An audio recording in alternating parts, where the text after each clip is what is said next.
Okay, well, thanks everyone for joining us this afternoon. We've got the next hour and a half set aside for our third project advisory group meeting for the Transit Together study.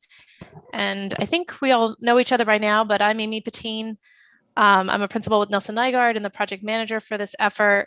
I'm joined by my colleagues Ann Galbraith, Jeff Slater, and Joe Poirier, and then Andrew Clark, who's our counterpart at GPCOG, helping us lead this effort.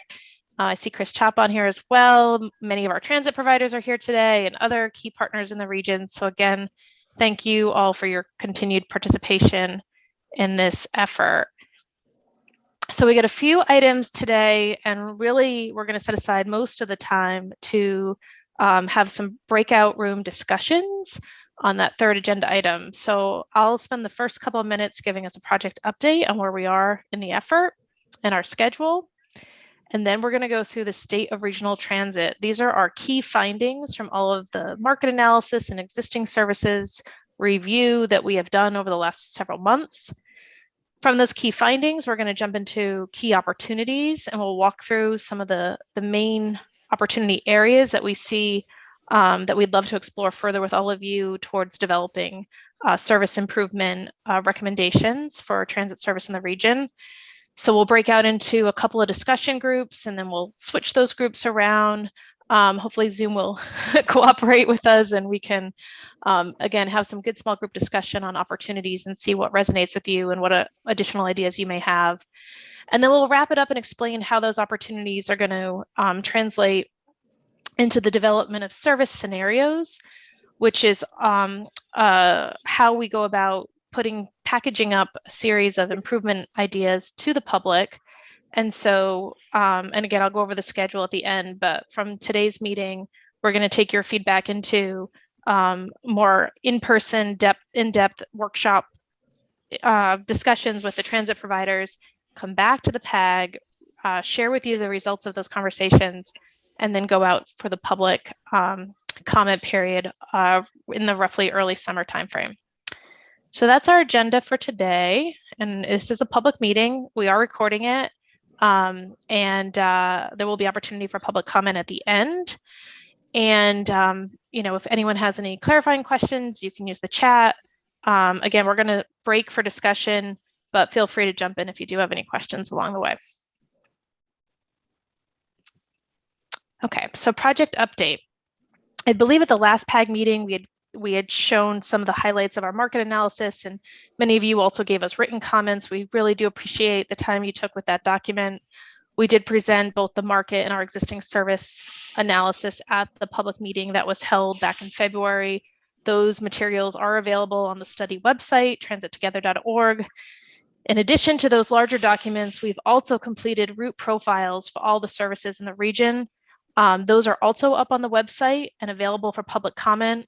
I'll come back to that at the end as one of the kind of key next steps, but we very much look to all of you to help us publicize the website and to make sure that the public is aware that those profiles are really there for them to look at, particularly people who use the services, to see how those services are performing, what we see as some of the key issues and opportunities at the ground level, and really want the public to engage and weigh in on ideas that they have for improving their services.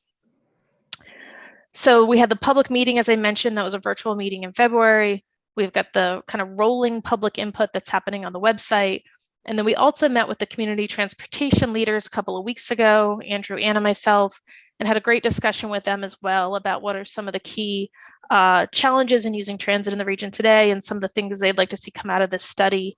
I anticipate we'll be going back to that group as the study progresses, because again, a really great perspective being people who do use the service in the region on a regular basis. And as I just mentioned a minute ago, coming out of this meeting today, we'll be preparing for an agency workshop with all 7 providers, the leadership and key staff at those agencies, and working on service scenarios based on the conversations that we have this afternoon. Microtransit is also a part of this effort, and microtransit will be a part of those agency discussions in terms of identifying both fixed route improvements as well as potential new models of service for non-fixed route public transit. Just as a reminder, I think we have this slide now in all of our presentations. This is this review that with the GPCOG staff's help, we went back and looked at some of the key planning efforts around transit in the last few years, really over the last decade in the greater Portland region. We did not want to be reinventing the wheel or wasting the public's time. So we went ahead and looked back at what some of those key priorities were. And these are the priorities that are guiding our work towards the ultimate outcomes that people want to see from the transit system in the region. And also Transit Tomorrow, I'm sure many of you were also involved in this effort. There's another long-range transit study that that really recommended this study, Transit Together. So we're coming on the heels of it. We are mindful of these goals and have them in mind as we think about some of the opportunities for recommending improvements in the region. And then, we've talked a lot about COVID. We talked about it at the public meeting, and it's certainly come up in our conversations with providers. We are in this sort of collective moment right now, coming out of at least the worst of the pandemic, although things are changing in how people use transit and what community needs it's serving. But I really like this graph on the right, which shows all the providers in the region sort of color-coded here on a collective bar, and really showing sort of the rise and fall tied to when COVID began. And everyone's on the upswing. We're not back to those sort of 2019 pre-pandemic levels, but again, really timely study with Transit Together to be thinking about how we collectively can make improvements to get transit back on the upswing and towards the ridership potential that we've seen the region reach before. And then in terms of the study schedule, we did start this effort mid to late summer. Again, we've had 2 advisory group meetings. Today is our 3rd. These are the key tasks. We are pretty much moving on track. Again, it's going to be a really busy spring with an agency in-person workshop and then gearing up for some summer, hopefully boots on the ground in-person engagement as well as virtual, so that we can turn the corner towards final recommendations in the fall. I will pause there just to make sure no one has any questions on where the project stands right now or this effort. Okay. So with that, I'm going to hand it over to Joe to share some of our key findings from the State of Regional Transit summary. Great, thank you. Hi, everyone. I think we've all mostly met. Joe Boyer with North Niagara. Just going to quickly go through the State of Regional Transit key findings. And I don't think for most of you, there's not going to be anything new here, but we really wanted to put kind of a fine point on what we think are the key takeaways from our existing conditions work and present that in the context of the breakout room discussions that we're going to have later on in this meeting. So starting with the basics, the transit network and the Transit Together study area, 7 providers, about 25 routes, 4 major transit centers, several other smaller transfer points / transit centers, about 940 transit stops, that's bus, rail, ferry, and then pre-pandemic, on an average day, about 16,500 passenger trips provided in this network. And as you saw in the chart that we looked at a couple slides ago, that's down about 33% since the pandemic. So in terms of demand, I think we've talked about this several times, but demand for transit is really greatest in the places that are densest. And so that's generally speaking the Portland area and around downtown Biddeford and the Biddeford-Saco Old Orchard Beach area. There's some outlying areas of demand, places like Brunswick, Freeport, Gorham, Old Orchard Beach. But by and large, geographically, demand for transit is pretty low in most of the Transit Together study area. It's really concentrated in those areas. In terms of the way that the transit network is designed in the greater Portland region, there are many services that are really designed to provide geographic coverage. So that basically means provide service to as many places as can possibly be done. And in practice, what this looks like is routes end up being circuitous or they deviate from the main alignment to serve more places. You can see examples of that on the right side of the graph here. These are 2 routes from the greater Portland region. And this makes service typically less convenient for people riding transit and increases their travel times when they're riding In terms of transfer points in the region, there are really 4 major transfer points, and that's the Metro Pulse station in the peninsula in downtown Portland, where a lot of bus services meet and transfers are possible. There's the Saco Transportation Center on Saco Island, between Saco and Biddeford, where there's Amtrak service, other main connector service in Biddeford, Saco, Old Orchard Beach transit service. There's the Mill Creek Transit Hub in South Portland, where riders can transfer among South Portland buses. And then there's the Portland Transportation Center, which serves 2 of the agencies that we're looking at in this study that provide the Amtrak Downeaster service and Metro bus service, but there's also Concord Coach Lines, which carries a lot of passengers there. And there are several other transfer points throughout the region that are, they're important, but they really carry much fewer people and facilitate many fewer transfers. So that's places like the main Walnut, Portland, ferry terminal is a very busy spot, but facilitate much fewer transfer activity between services. And really the big issue, we've talked a lot about difficulties with transfers and connections in the greater Portland region, but really the big issue with those connections is that service is relatively infrequent, and we'll talk about that in a minute. So it's hard to make a connection if the bus is only coming every hour, for example. You're probably going to end up waiting for a significant amount of time. There are some intermodal and significant connection gaps in the greater Portland region, particularly in the Portland area. We flagged a few of these here. We've talked about these before. Getting between the ferry terminal and the Portland Transportation Center, getting between the PTC and the Jetport, getting between the Jetport and downtown Portland / Old Port, and getting to between South Portland and the PTC.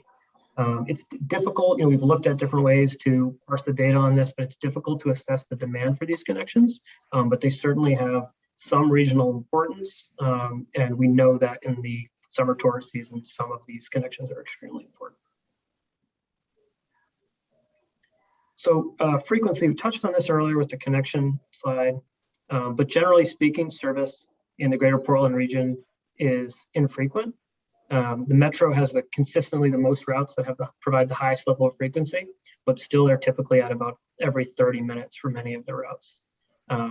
And South Portland Bus Service and BSUB Transit, they have many routes, if not, they have many routes that are 60 minutes or less frequent. And then there's select other services throughout the region that operate very infrequently. Some of them every 2 hours or less frequently. And so the real takeaway here is that infrequent service is difficult to use, and it's inconvenient for riders. So it deters people from using those services. We also looked at the span of service on transit in the greater Portland region. You can see here on this map, all the yellow lines are routes that operate roughly from 6 to 10 p.m., 6 a.m. to 10 p.m. And so on weekdays. And so weekday and Saturday service has a strong span of service in the greater Portland region. Many routes operate in the morning, throughout the day, and also into the evening. Sunday service is considerably less frequent, and notably it ends a lot earlier in the Portland area. We looked at ridership by route, and one of the real takeaways here is that there's a big difference in terms of the ridership on routes in the greater Portland region. You see some routes like select Metro routes and the Downeaster and the Portland Peaks Island ferry that have very high ridership, 1,500 or more riders on an average weekday. And then there are other routes that carry very few riders. Post-pandemic, for example, the Lakes Region Explorer and the Southern Main Connector are carrying about 15 passengers or fewer every day. And then I think we've all seen this map before, but ridership at a stop level, if we look at where it's occurring, it's very closely correlated with that transit demand map that we showed earlier. So ridership is really highest in those higher density areas, especially in the Portland area on the peninsula, where there's really dense land uses. But there's also ridership in other parts of the region, sort of some of those outlying areas like Gorham, where there's university facilities, and then also on Peaks Island, which is a major tourist destination. And then down in Biddeford, Saco, Old Orchard Beach, there's considerable ridership at Saco Transportation Center and then down some of those corridors out of Saco. Ridership is really lowest, or there is no ridership on some of the routes serving low density areas and that are providing coverage service. And we've talked about the seasonality before as well.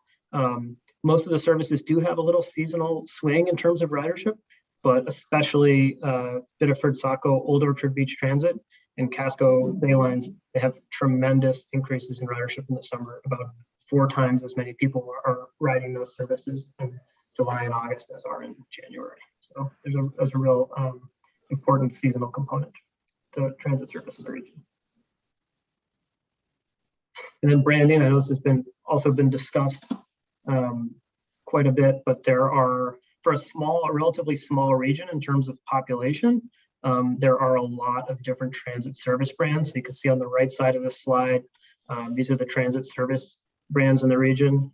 It makes it difficult for people who are trying to learn the system to understand, how they can get to places they want to go, and what each of these brands represents, what service is provided.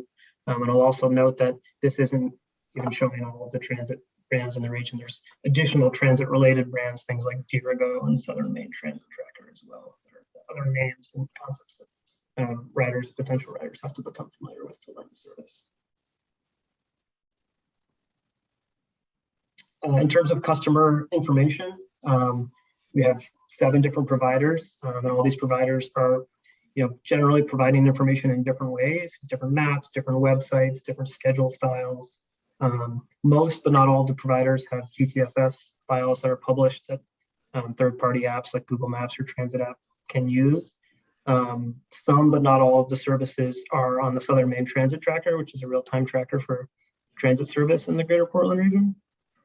But generally speaking, the quality of the information provided by the agencies differs considerably among the agencies, which is another kind of, it's another challenge for riders who are trying to learn the system and access information about how they can get where they're trying to go and when. In terms of stops in the region, I think we mentioned this earlier, but there's about 940 transit stops, ferry, bus, rail stops. Most stops are pretty basic in terms of the amenities provided, but the information on all the stops is provided in different ways. And so you can see here 4 different bus stop styles in the region.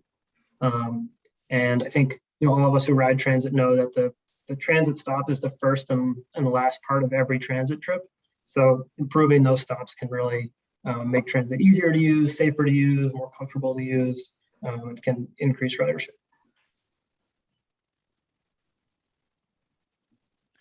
Thanks, Joe. And so again, what Joe just presented is a combination of our market analysis work, our existing services review, and then multiple conversations with the different transit providers on how their systems function both independently and together. And so those key findings are our kind of top thoughts on where the state of the system or the state of the region stands today, which we will be packaging up with these key opportunities that Jeff's about to go into a document that we can share with all of you after the meeting. But again, wanted to really just summarize all of our work to date and where we see these key issues and findings, and then the fun part, the key opportunities. And so with that, I'll hand it over to Jeff. So thanks, Amy. I get the fun part. Yeah, and as Amy said, we really looked at those key findings that Joe just went over with you, and we had lots and lots of ideas. And I think one of the first things we struggled with was how to categorize them. There were just a lot of things. And so what we came up with was really 7 key opportunity areas. And they're on the screen here. First and foremost, provide more frequent service. And that's getting at where, as Joe said, much of the service now is pretty infrequent.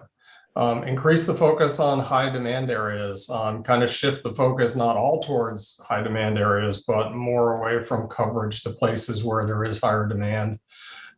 Making service faster, reducing travel times. That's something that we've heard from stakeholders a lot. Make the service easier to use and understand, and getting towards the more seamless network.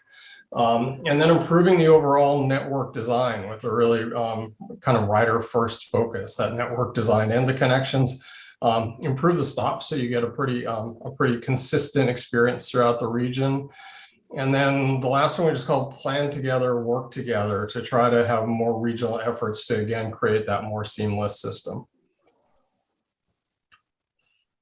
So the first one, provide more frequent service. And I think as we did the market analysis and looked at the existing services, one thing that really struck us is that is how many services operate either infrequently or probably not as frequently as they should. You know, our market analysis had showed that many of the services in the underlying demand for many of the services in, say, the Portland metro area could support 15-minute service, whereas 30 minutes is the best that's provided.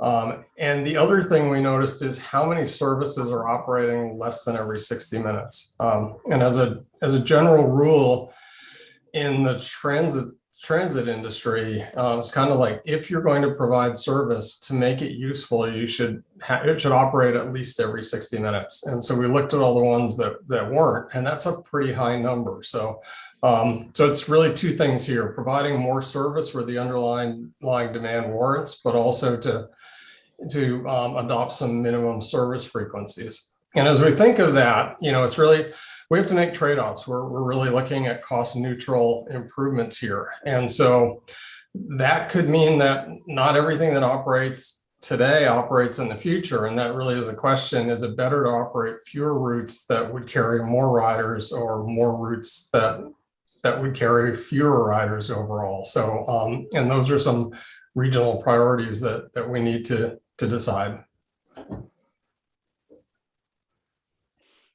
And then in terms of those trade-offs, again, it's like increase the focus on high demand areas. Right now, as Joe described, much of the services are designed to provide coverage to as much area as possible, to make service available, even if it may not be used so well. And that the graphic on the right illustrates this, that with the black-orange loop, you can see that ridership along much of the route is pretty good, but then there's a segment that goes down along US Route 1 that's carrying very few people. And so better service could be provided along to Alfred Street, the main corridor of the route, if we didn't also serve the US Route 1 corridor. So that's another example of the trade-offs that we would make. When systems do make these trade-offs and focus on the areas where the demand is higher, on this route, for example, you'd see if there were more service operating there, those blue dots would get a lot bigger. And so even though you're serving less area, the overall ridership is going to go up. We understand that some of those areas, there are some critical needs in some of those areas, and that's where microtransit comes in. We won't talk about that a lot in this meeting, but so it's not, in some cases, it's like maybe that service shouldn't be there at all, but in other cases, it could be that microtransit replaces it. Also adjusting spans of service based on demand, and that could mean more Sunday service on some routes. So the question there is really pretty much the same as with the previous question. Is it, you know, how you allocate your services, what it really comes down to. And then making service faster and reducing travel times. And this is also, I think this is the second most desired improvement among stakeholders. And along with that coverage model where where many routes are trying to serve as many places as possible, the routes end up zigzagging a lot. And every time a route zigzags or goes or detours around a couple blocks, it makes the travel times longer. And so one of the best ways to make service faster, which reducing travel times is what people want, is to make the routes straighter, and again, focus on the markets where people will really use the service, and maybe focus less on serving as many land areas as possible. And so this is a similar question. You know, is it better to serve fewer areas where demand is higher, or more areas where demand is lower? So again, those trade-offs that we need to make. Fourth one is to make service easier to use and understand, make it more seamless. Unified branding, I know that you've heard this before. We've been told that other studies have said this, and I think that any consultant you've brought in is probably going to have this on the list. So, but it is important. It's just for us to understand how all your systems work. It made it more difficult to do it because of all the different names that, as Joe described. And having unified branding doesn't mean mergers. It doesn't mean you all become one system. There are a number of places in the country where many systems do operate, provide service, but to the rider, they don't know it. I think the best and oldest example is Valley Metro and the Phoenix area, where there are multiple transit systems, City of Phoenix being the biggest and the Regional Public Transportation Authority. But they brand everything as Valley Metro. There's one website. If you're a rider, you think it's one system. Kansas City has just moved towards that model in Kansas City. 3 different systems are all operating under the name Ride KC. And in North Carolina, some systems did something differently. They wanted to keep their unique identities, but all rebranded under the Go theme. So thus you see the Go Raleigh, Go Triangle. This unified branding also does lead into better information. It means that the information is provided in one single site, one single website. The same type of information is provided for all operators, like real-time transit feeds for all systems, information available on Google Maps for all systems. And it also leads to a regional route numbering and naming convention. Everything is named with, say, a number and a name consistently across all of the systems. And then I think the final opportunity here is Dirigo is a system that's being used by many of you, but not all of you. And I think an important note here is use of Dirigo on all systems does not mean you can't still charge your own fares. It just means that there's a common system to collect those fares that makes it easier for passengers. And then improve network design and connections. So this is really redesign service based on best practices throughout the industry. And that a few of those best practices are shown on the right here. Avoid complicated routings. For example, make things as straight as possible. In many cases, it's better for people to walk to and from the bus rather than the bus to wind around to get to their front door. Avoid alternative patterns or the variants, which there are a lot of, especially in Portland. I think it goes without saying fast is better than slow, but again, that's directness. Operate routes on arterial streets, again, to keep them from winding around on smaller streets. The better choices, not more choices. That gets back to the demand versus coverage model that I mentioned. And to serve well-defined markets and to operate to and from strong anchors, which a lot of the routes already do. So that would be an undertaking that could implement some pretty significant changes to routes that overall would serve your existing riders better and almost certainly attract new riders.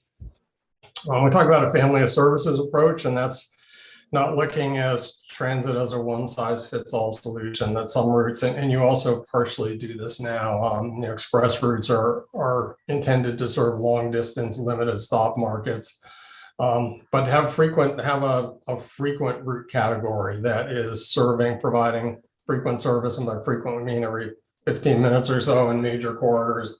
Microtransit would be another family of services designed to serve lower demand areas.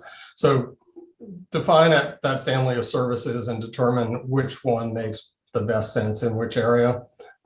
Mentioned microtransit services, using that to improve the intermodal connections. Or some ways we can make adjustments that we think we can do that. Examine the Portland station relocation. The Portland Transportation Center is in an awkward location, and relocating that along the main line would allow a lot of other changes to be made to make better connections. And then also look at sharing routes. This is something that right now you have separate systems and you will continue to, but that doesn't mean that you can't take a rider first perspective and say, like, here's a route we're going to share. There's a lot of examples of this in Vermont where routes operate between different service areas, and one system operates half the service and the other system operates the other half of the service.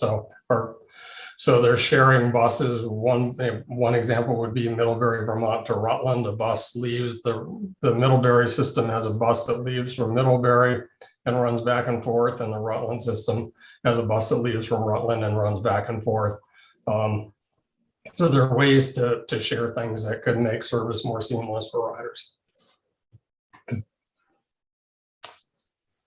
And then improving stops. This is something where we thought a regional approach to improving stops would be really key to provide a very similar experience when you're waiting for the bus, no matter what system you're riding and where you are.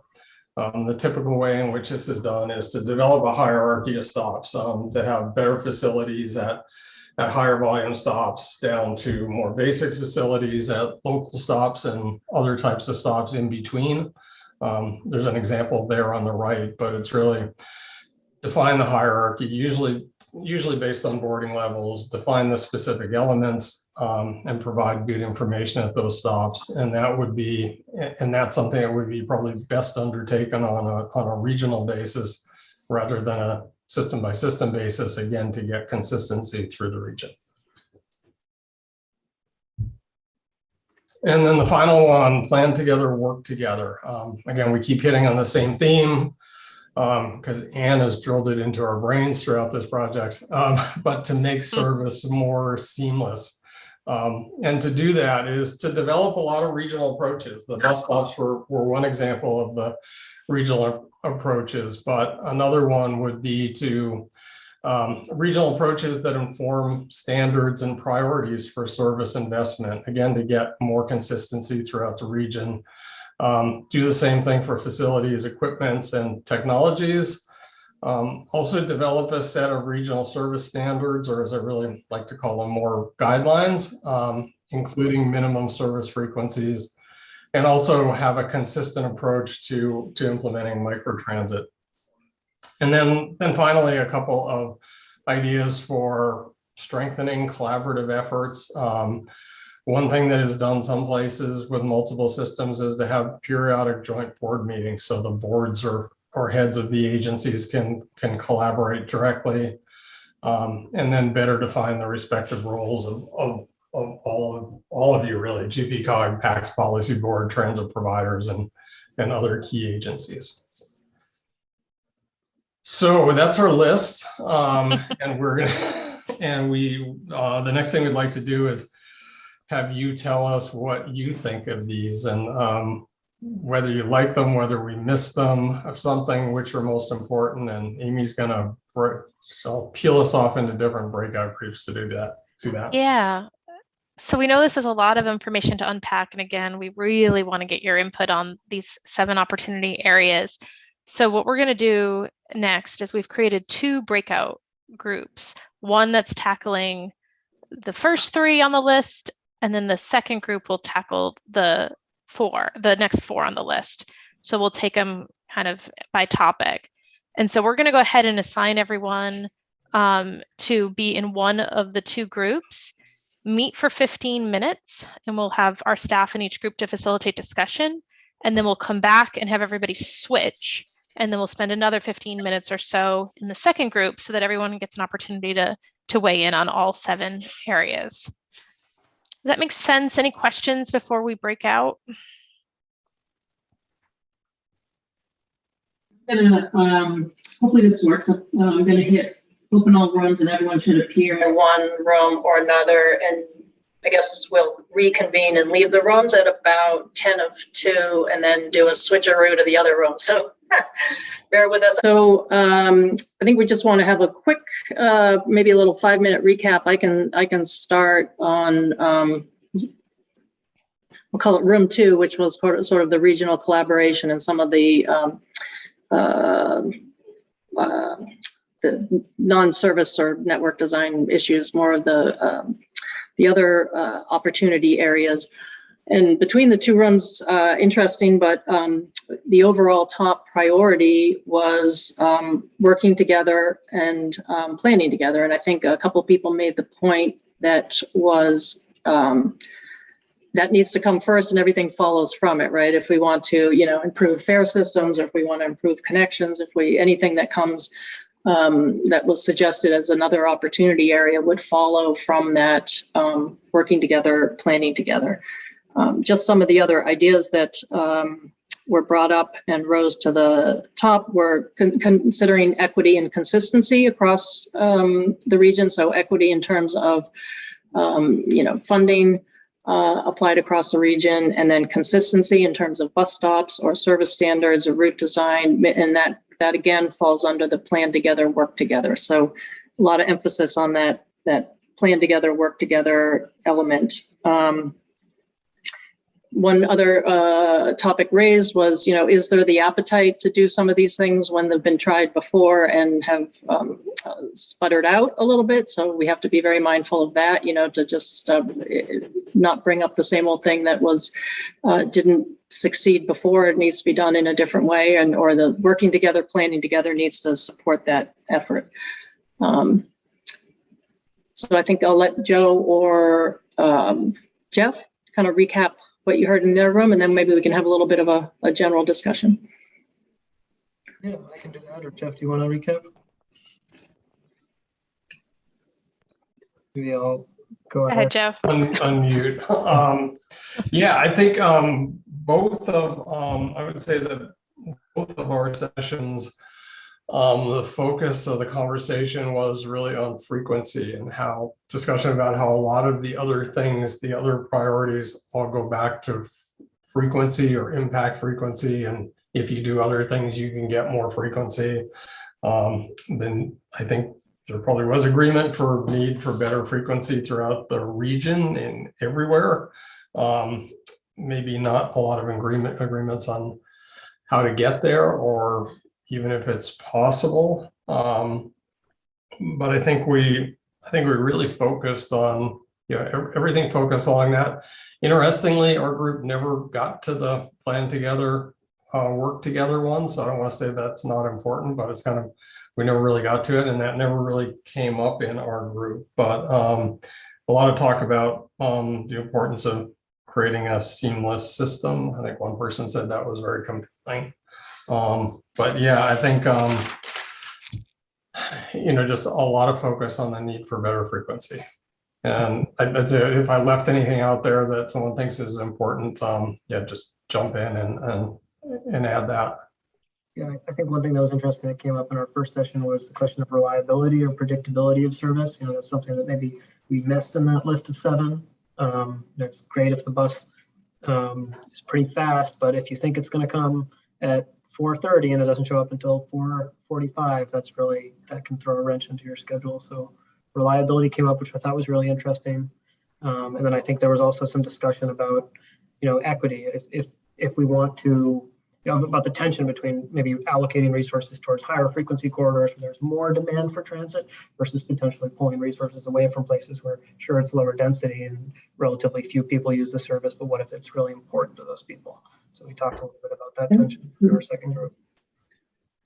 So after everyone's spent time in both rooms on both all 7 topics, did we miss any big ideas? Is there any area or theme or anything that you thought of that should have been on one of the lists or in one of the boxes?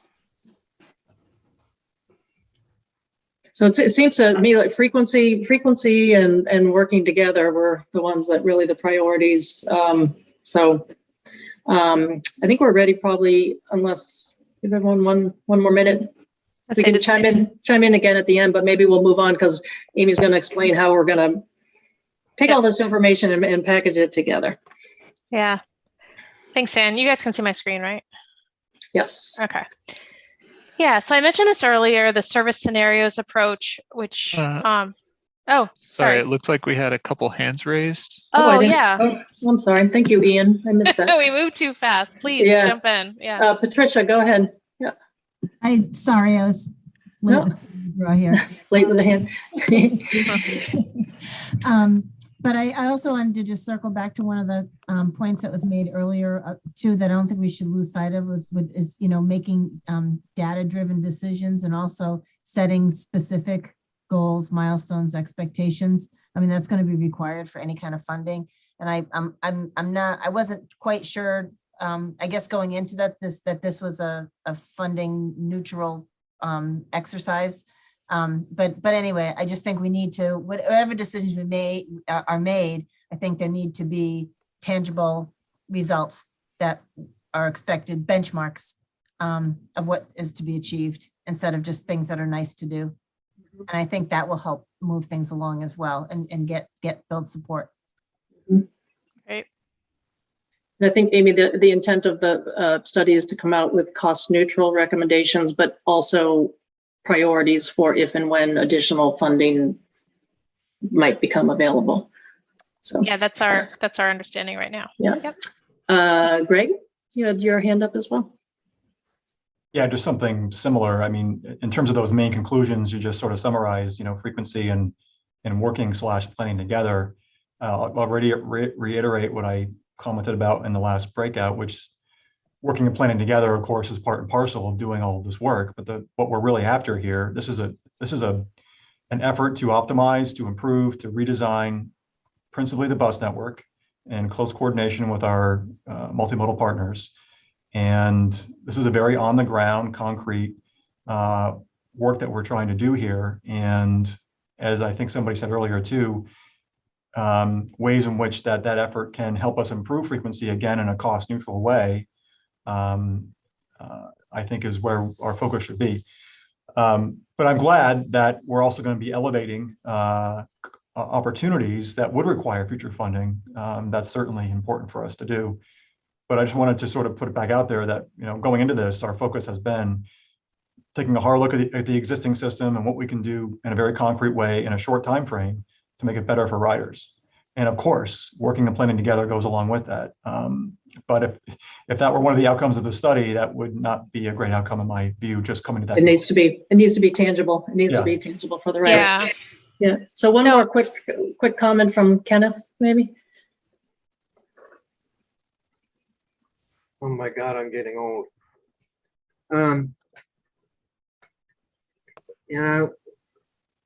I used to work with the Metro, and I know what it can do and what it can't do. Things have changed a little, but not a lot. But I'm not so sure, Greg, that this is a bus-centric solution that you're looking at. Buses are nice, but buses haven't satisfied anybody anywhere across the country for hundreds of years, or not hundreds, for decades of years. I'm not sure that buses are the key focus of this. And all I can say, if anyone's worried about money, you've just missed a beautiful opportunity with the RAISE grants. Any rural town could have got $25 million without any match. That door closes on the 14th of April. But there's another door opening in the infra grant, the mega grant, and the rural grant, which closes May 24th. I haven't heard anyone talk about using those funds. But if you wanted money on the table, it's almost sick not to use this money, especially in the rural areas that need to be served. That's a great point to just line things up for future funding opportunities. That's great. I'm gonna cut you off, Kenneth, because I think we've got just 5 minutes left, and I want Amy to be able to share with everyone the approach, and then we can stay on and continue the discussion at the end if there's additional discussion. But yeah, and thank you everybody for your comments. And I think there was a lot of good discussion. And again, yes, to reiterate, we are looking to create near-term opportunities for improvement to transit services today across the region. And I think Greg said it best, and Hank made that point as well in our breakout of optimizing and improving our fixed route services in support with our multimodal partners. And so where we go from here is, and then again, this follows a typical process that we do when approaching network redesigns, is we develop scenarios. And so what scenarios do is they basically allow the public to wrap their head around a whole bunch of different changes. And so we bundle a bunch of changes that illustrate different approaches to service design. So our approach here is to have 2 cost neutral scenarios. And again, the idea is not you have to pick one whole package, but again, it allows people to give feedback on each scenario, elements of them, and then we would create a preferred scenario coming out of that process that may have a little bit of each of those scenarios. And usually those scenarios have themes. So we talked a lot today about focusing on market or demand-based services, and then we talked about the importance of equity and coverage. So oftentimes you'll see scenarios that are sort of designed around those two frameworks in mind. And again, it allows people to appreciate the trade-offs in a cost-constrained world of what different services might look like. And so the way that we see this shaping out here is we go from this discussion today on opportunities, where we've thought through where some of the areas that the PAG is directing us to prioritize and look further and consider. And then we'll be working in partnership with the 7 providers in the region with a hands-on, in-person, roll up our sleeves workshop where we will develop those scenarios. And then after that workshop, we'll come back to the PAG probably in late May, early June, and we'll share with you those scenarios that we've done together with the agencies, get your reaction to that, and then from there go out and do a very robust public engagement process in person and virtually to get people to, again, weigh in on those scenarios. And then we'll use that public feedback and additional agency input to develop a preferred scenario, which is essentially our set of recommended service changes and related to that opportunities for coordination and collaboration. So that's the process we envision taking place over the next couple of months. And again, the feedback from today will be incorporated or help to inform the development of those scenarios and really be our charge as we sit down with the providers to develop those scenarios. So any questions? I know we're just about at time, but I want to just make sure that there aren't any final comments or questions on what you shared today, on the process, or what comes next. I will just make one more plug of those route profiles that we have developed are on the website. Please encourage your constituencies to go check them out, and there is opportunity to provide comment via the website through a feedback form. Donna, you have your hand raised. Go ahead. Yeah, I was just going to ask, do you already have packages together, and when will we be seeing those? We do not have packages together. I mean, we certainly have some ideas based on our earlier conversations with all of you when we were going through the route profiles.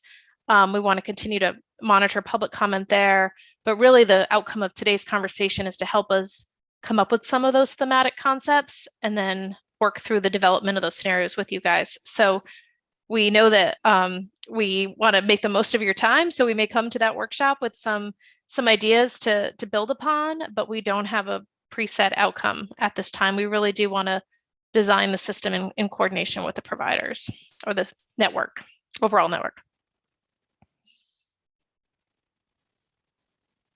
Does that answer your question? Yes, thank you. Okay. Any other questions or comments before we, end on time? It's 2:29 according to my phone. Where are the customers in all this? The customers are weighing in on our website. Maybe that's a good segue to my final slide here, transittogether.org. We're receiving feedback, again, all the way down to the route level. And then we've also had those additional public meetings and virtual meeting with the transportation leaders. And once those scenarios are developed, that will be our biggest push for public input to, again, let people have something to react to and help inform those final recommendations. Okay, well, with that, thank you all. It's 2:30, so be mindful of everyone's time. I appreciate you participating, and stay tuned for more information on our next advisory group meeting in the coming weeks. Thank you all. Bye. Thanks.